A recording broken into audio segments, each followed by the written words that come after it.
All right, so tonight I want to talk about one of the subjects that we teach a lot with the different groups that we train with, and it's basically on the risk management side of things, and it's the subject of violence as a communication.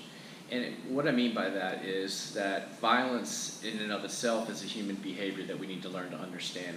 We all want to, prevent violence. That's what we keep saying.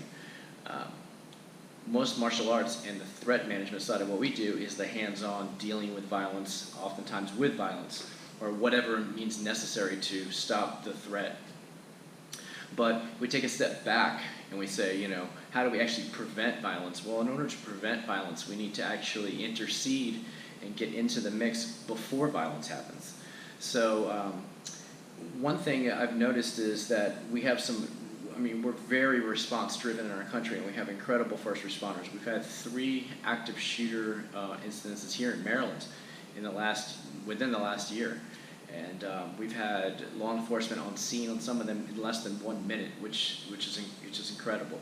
And they obviously at that point are majorly mitigating violence towards what damage can be done to other people. Unfortunately, in active shooter situations, so many people are killed so quickly that even with a fast response time, active shooter incidents can be over very quickly. And we have reserve officers at all the schools, and we have the schools are all doing active shooter trainings. And if you look across the country and realize that even with most of the active shooter situations we have, a lot of these schools and places have done active shooter trainings. But I want you to understand this: active shooter trainings does not prevent an active shooter.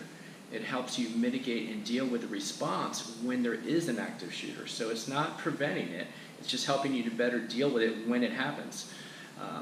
What I'm talking about in the risk management side of things is how do we go before that and start to look at before these people become violent. Are they communicating? Are they giving signs and signals? Are they giving body language and verbal communication to let us know that they're going to be violent ahead of time so that we can actually do something about it? And so what I would say is that yes, they are. I know that in a lot of situations, the way people act, the way they dress, people start, you've heard things about people getting like, they look like they're getting depressed or they're getting withdrawn. All of a sudden, the one kid was wearing, a black trench coat to school every day in 90-degree weather with a swastika on it, and no one seemed to think that was a problem until after he became an active shooter, and then, he did have that, right? But those are signs and symbols that we need to start paying attention to. Another situation, one of the ones we had here, the person had been threatening violence for years and months and been going on and back and forth.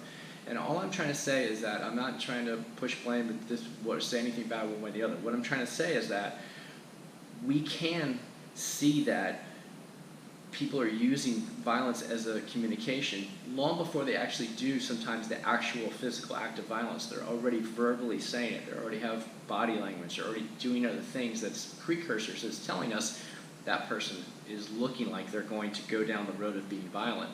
That's the point where we need to intercede and start to go, hey, how can we mitigate this? Does this person feel like, they can't communicate? Are they having a hard time communicating? Do they feel like no one's listening? What is going on? And where is our chance to get in ahead of time and start to actually deal with violence before it deal with the potential of violence before it actually becomes violence? And so some of that is what I talk about when we talk with our risk management side of a lot of the groups we train is going, let's start to get a heads up, and let's see things in advance, and let's start to read people, and let's start to look around and make sure we're paying attention. Because one thing we're not doing very well in this country, and I love our country, we have a great country, but we have a lot of problems in our country that we're not dealing with as well. And one of those is people communicating effectively, and one of those is actually people listening. Because people are communicating these things. They're saying, I'm going to hurt you, I'm going to hurt people, I'm going to hurt myself, I'm going to do this, I'm going to do that.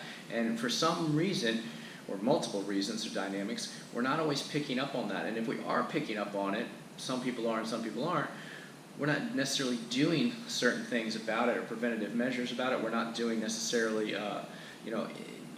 interacting with that before or intervening before to actually do something about it. So what I want to try to tell you is this. One thing that violence can be used for is communication. And I want to start to work with more and more groups and take you through this and explain to you that you can start to read what's coming ahead of time a lot of times to people, and that's the time to prevent violence. So it's going to be a community approach. We're all going to have to take a piece of the responsibility in this. We can't always rely just on the first responders and law enforcement. They're doing a great job, but we can't always just expect, well, they'll just show up and they'll take care of it. We as a culture and we as a society need to start to learn how to communicate with each other. We have to be, we have to include people. We have to be inclusive, not exclusive. And we have to give people a voice, and we have to listen to what people are saying. We have to start to get along, and it is what it is, but we have to start to do that. We have to start to learn to communicate. Because what's happening is people aren't feeling like they're communicating properly, or they don't like the way things are going, or don't think anyone's listening, and then it starts to take them down this rabbit hole or down this trail of leading to them thinking that violence is the only solution that they can get anyone to listen to or to make a statement about what it is they want to make a statement about.